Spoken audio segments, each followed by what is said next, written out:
వాయించకండి, నేను తట్టుకోలేను. చూసినవా నా ఫ్లూట్ వాయింపు?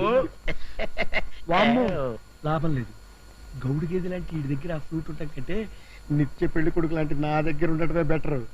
చెప్తా చెప్తా. School attention.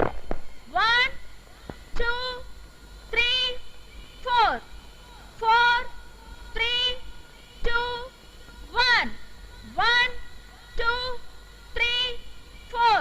గుడ్ ఈవినింగ్ మాస్టారు, మీ సైకిల్ రెడీ. 2 1. థ్యాంక్స్. సైకిల్ తెచ్చేసరిగా పక్కన పెట్టేయండి. 1